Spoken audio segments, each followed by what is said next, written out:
I think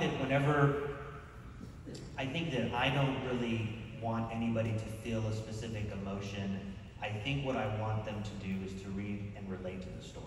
And so I think that if you tell a good story, then people can consume it.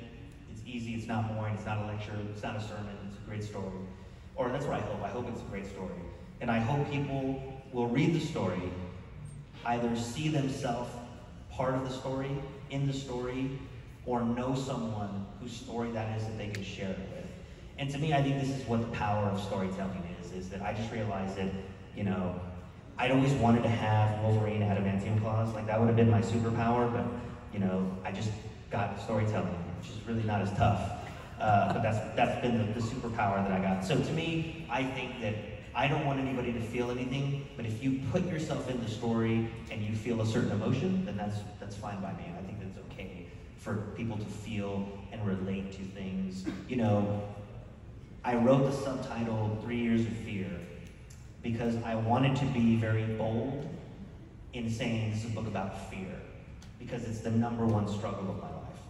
And so anybody that's ever grappled with fear, I want them to read that and go, maybe this guy knows what I'm feeling right now. But it is the story that will take them from here to there. It is not the notion of fear. It's not my talk, right? It's a story that I think connects with people. And I learned that from one of my mentors about the power of storytelling. And so I don't want them to really feel anything. I just want them to enjoy the story. And if you put yourself in the story, then that's an extra bonus for me. Yeah, great question. Hi, I'm Sean. So I actually have 2 questions. All right. But they're related, don't worry.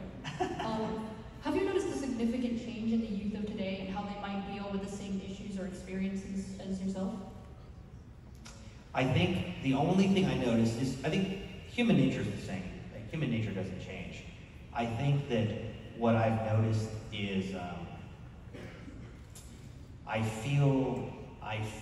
don't want to say I feel sorry for, but I'll tell you, I don't know what I would have done if I would have had to deal with social media as a middle schooler. Because I was walking around middle school trying not to get beat up by 10 guys. I don't know what I would have done if, as soon as I got home, I opened my phone and there was someone talking trash to me on Instagram and DM and Facebook. And I think that would have probably felt very overwhelming to me. So I think that you have something more difficult that you have to deal with that I didn't have, which was I could leave the physical environment and be good, right? And unless you had my phone number, which no one did, the long cord phone, it was a bad situation. But so I think that in a lot of ways, you have way more avenues of communication from people. And so I think that this is why this topic is so much more important, is how do you have boundaries, right? How do you have set boundaries that are healthy to say, I'm gonna limit certain things if they become unhealthy, right? Not everything's healthy. I'm on all the platforms except TikTok, whatever it is. I'm just not cool enough for it. But also, I purposefully got off of Twitter because Twitter just gets me so mad. I get so mad on it. I don't know why. So I read Twitter and I can feel my heart rate going up. I just went, you know what? I haven't deleted my Twitter account, but I just removed it from my phone, and that's a boundary. So I created a boundary for myself that says, hey, this thing can be very unhealthy for me. The other platforms I have no problem with, and so I impose a boundary. So the question is, what are the boundaries that you need in your life? Because you all are dealing in an age of technology that I didn't have to deal with. And so in a lot of ways, it's more complicated, right, than me just trying to hide from 10 guys trying to beat me up on my birthday. And so I think that to me, that's probably the biggest thing that I've noticed in what your generation is dealing with that I didn't have to deal with. Yeah. So you sort of answered this next question, but keeping that in mind, how would you advise them to cope with the new changes, and if they were in like your situation, like how you'd advise them to cope with it? Well, I think I want to encourage a couple things. I think the first one is I was very, very distrustful of adults. And I don't know why, and I think it's because I told myself this lie, which was, the adults won't understand what I'm going through, and they can't help me. These were 2 lies that I told myself in middle school. And in fact, the adults did understand, and they absolutely could have helped me. And so when you read the book, at the very end of the book, it climaxes in this huge gang fight. There was a gang that wanted me and my friend, they wanted to fight us, and we were trying to avoid it for weeks, and they just kept upping the pressure. They wanted to fight us bad, and I didn't want to fight them. I was, I weighed 10 pounds.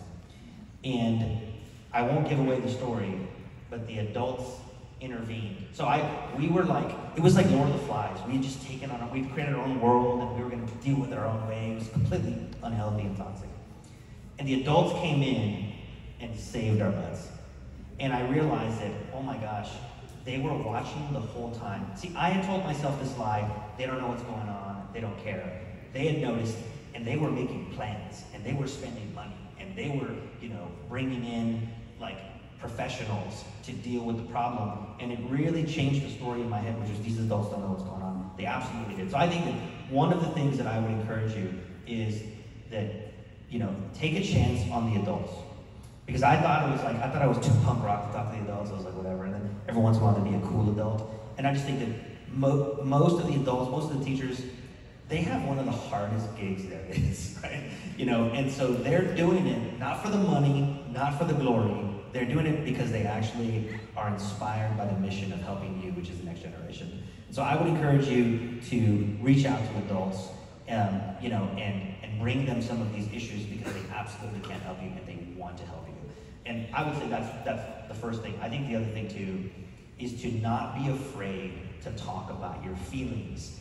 I thought talking about your feelings made you sissy, made you weak, and it's ridiculous because everybody's walking around with the same junk, right? Everybody's dealing with anxiety and depression and anger, and everybody's just pretending that they're not, which is just ridiculous to me. And so I think that I want to encourage you to do what I didn't do, which was to find healthy people, healthy adults, to say, hey, I'm really struggling with this thing right now, and it's okay. I used to think mental health meant mental illness, right? And it's just not true. I have a family member who's a paranoid schizophrenic. They literally hear voices in their head, they have to take medicine. That is a mental illness. They're sick, they can't help it, right? Mental health is like going to the gym, right? You go to the gym, you make sure you don't eat fast food every day so you don't have a heart attack, and attacking your mental health is the same thing, right? You have to work on it, but nobody talks about it. Just like, no, what do you think? I'm cool. Like, what's wrong? Is everything good? No, I'm fine. Everything's fine. And that is not healthy. We're supposed to, if we start talking about these things more and more, then we change the culture. And say this is a culture where it's okay to talk about these things, because it is. And you can't deal with a lot of this stuff by yourself. I did it, and it was a disaster. So don't do what I did. Yeah, great question. All right, so I think, was that the last question up here? So I think we're going to the audience. Gene, we're going to the audience. Please don't stump me.